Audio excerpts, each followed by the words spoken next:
നാളെ വിഷു അല്ലേ, നമുക്കിന്ന് വൈകുന്നേരം എവിടെയും വിട്ടാലാ? നമുക്ക് നാളെ വിഷു ഒക്കെ അടിച്ച് പൊളിച്ചിട്ട് ഇങ്ങ് വരാം.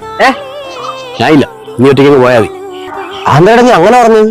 നാളെ വിഷുവായിട്ട് ഞാൻ ഒരു പുതിയ ബിസിനസ് സ്റ്റാർട്ട് ചെയ്യാൻ പോവുകയാണ്. അതുകൊണ്ട് എനിക്ക് വരാൻ പറ്റൂല, നീ ഒറ്റയ്ക്ക് പോ. അളിയാ, ബിസിനസ് ഞാൻ ഒരാളിയാ, നമ്മൾ പാർട്ട്നേഴ്സ് അല്ലേ, നമുക്ക് ഒരുമിച്ച് ചെയ്യാം. നീ ഞാനും കൂടെ എന്തെല്ലാം ബിസിനസ് ചെയ്തിട്ടുണ്ട്. ഒരെണ്ണം ക്ലച്ച് പിടിച്ചിട്ടുണ്ടാ? സഹിമുട്ടി ചട്ടി കച്ചവടം വരെ ചെയ്തില്ലേ? അത് വെട്ടുതലേ പൊട്ടിപ്പോയില്ലേ? അതുകൊണ്ട് നീ വേണ്ട. നിന്നെ പോലെ ഒരു ഏരണം കെട്ടവന എന്റെ ജീവിതത്തിൽ ഞാൻ കണ്ടിട്ടില്ല. നമ്മൾ തമ്മിൽ എന്തൊക്കെ ചെയ്തിട്ടുണ്ടാ, തേഞ്ഞൊട്ടിട്ടേ ഉള്ളൂ. അതുകൊണ്ട് ഞാൻ പുതിയൊരു പാർട്ണറെ കണ്ടുപിടിച്ചിട്ടുണ്ട്, എന്റെ രായണ്ണ. അങ്ങേര് ഞാനും കൂടെ ബിസിനസ് ചെയ്യും. ഓടേ, നടക്കട്ടെ. നമ്മളില്ലേ,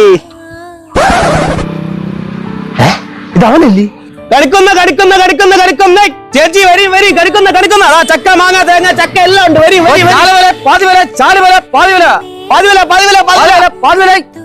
ഇങ്ങോട്ട് വരീന്ന്.